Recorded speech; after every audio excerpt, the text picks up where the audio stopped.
ना भाभा रुग्णालय आणि सायन रुग्णालयात दाखल करण्यात आल्याची प्राथमिक माहिती आहे.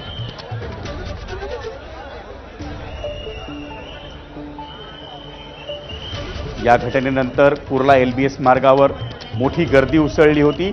त्यामुळे साहजिकच पोलिसांनी तातडीने तिथे धाव घेऊन परिस्थितीवर नियंत्रण मिळवलंय. पण अग्निशमन दलाचे जवान देखील तिथे दाखल झालेले आहेत. कारण या घटनेत अनेक वाहनांना देखील ठोकर बसली, त्यामुळे वाहनांचं नुकसान झालंय.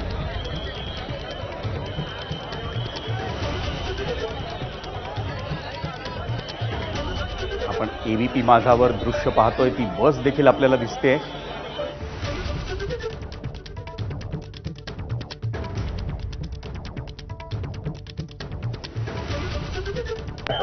मी सध्या उभा आहे कुर्ल्याच्या त्याच परिसरामध्ये. आपण जर माझ्या मागे बघितलं तर हीच ती बस आहे जिच्यामध्ये अपघात झालेला आहे. आपण जर बघितलं तर इथून रेल्वे स्थानकाकडे जाणारा हा मुख्य रस्ता आहे आणि तिथून हा थेट पुढे एससीएलआर ब्रिजकडे आणि एलबीएस मार्गाकडे जाणारा महत्वाचा रस्ता आहे. आणि ज्यावेळेस ही बस 332 क्रमांकाची ही बस आहे ती या ठिकाणावरून निघालेली होती आणि तिचा जो संतुलन आहे ते चालकाचं सुटलं आणि बस थेट या सोसायटीमध्ये घुसलेले आहे. बाबासाहेब आंबेडकर नगर आहे, मोठा वर्दळीचा रस्ता आहे आणि या रस्त्यावर आपण जर बघितलं तर आता मोठ्या संख्येने हा सगळा रस्ता बघितला तर आपण खूप मोठ्या प्रमाणात हा अपघात झालेला आहे, ज्यामध्ये 20 पेक्षा जास्त लोक जखमी झाले आहेत आणि 3 जणांचा मृत्यू झाल्याची अधिकृत माहिती जी आहे ती प्रशासनाने दिलेली आहे. एकूण आता जर आपण घटनास्थळी बघितलं तर मोठ्या प्रमाणात नागरिक जे आहेत ते रस्त्यावर आलेले आहेत. मोठा संतापाचं वातावरण आपल्याला या ठिकाणी नागरिकांकडून व्यक्त करताना पाहायला मिळत आहे. घटनास्थळी पोलीस प्रशासन, अग्निशमन दल दाखल झालेलं आहे. ही बस बाहेर काढण्याचं काम सध्या अग्निशमन दल आणि पोलीस करत आहे आणि आतापर्यंत या घटनेमध्ये 3 जणांचा मृत्यू झाल्याची अधिकृत माहिती जी आहे ती या ठिकाणी प्रशासनाकडून देण्यात आलेली आहे. तर 20 पेक्षा जास्त लोक गंभीर जखमी असल्याची माहिती मिळालेली आहे. प्रशांत बडे, एबीपी माझा, मुंबई.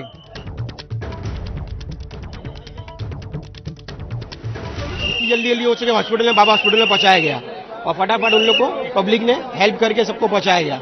बाद में फिर ये सब प्रोसेस चालू हुआ है. कितनी गाड़ियों को मारा था?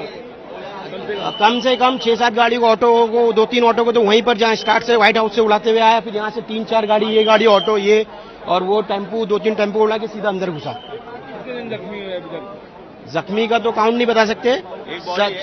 एक बॉडी तो यहाँ से निकाले, लेडीज की बॉडी है, जगह पे यहाँ पर खत्म. दोनों बस और गाड़ी के बीच में आ गई थी और बाकी बच्चे को बचा लिया गया. पब्लिक को तो सेफ निकाल लिया गया था पब्लिक के थ्रू.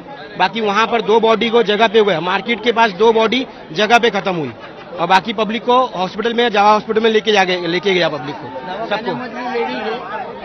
अजीम अंसारी नाम है मेरा. Thank you. नेमका अपघात किती वाजता झाला, काय बघितलं तुम्ही? 8:30-9च्या दरम्यान झाला. अच्छा, काय बघितलं तुम्ही? गाडी बस एकदम स्ट्रेट येत होती, तिला म्हणजे ब्रेक फेल झाला तिचा. त्याच्यामध्ये एक लेडीज ऑफ झाली आणि पूर्ण गाड्या वगैरे पूर्ण. नेमका अपघात किती वाजता झाला, काय बघितलं तुम्ही? 8:30-9च्या दरम्यान झाला. अच्छा, काय बघितलं तुम्ही? गाडी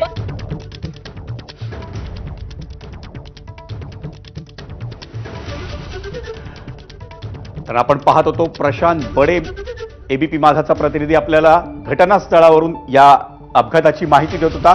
कुर्ला एलबीएस मार्गावर हा बेस्ट उपक्रमाच्या 332 क्रमांकाच्या बसचा अपघात झालाय. भरधाव वेगानं ही बस येत होती असं प्रत्यक्षदर्शी किंवा घटनेच्या साक्षीदारांनी आपल्याला सांगितलं. मार्केट परिसरात या बसनं अनेकांना धडक दिली. त्यानंतर ही बस पुढे आली, कुर्ला एलबीएस मार्गावर त्याच वेगात पुढे आली आणि तिनं अनेक वाहनांना देखील धडक दिली आहे आणि त्यामुळं या अख्ख्या परिसराचं चित्र अतिशय विदारक अशा स्वरूपात दिसते आणि त्यानंतर ही बस समोरच्या एका सोसायटीत घुसलेली आहे. ती दृश्य आपण पाहतोय एबीपी माझाच्या स्क्रीनवर डाव्या बाजूला.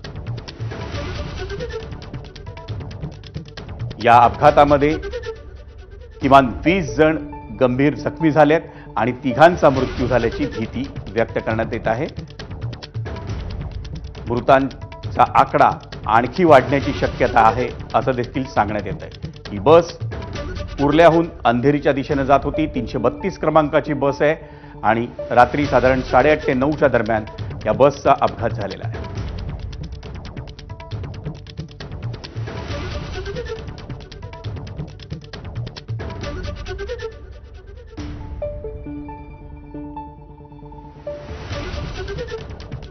या संदर्भात आपण स्थानिक आमदार मंगेश कुडाळकर यांच्याशी देखील बातचीत केली.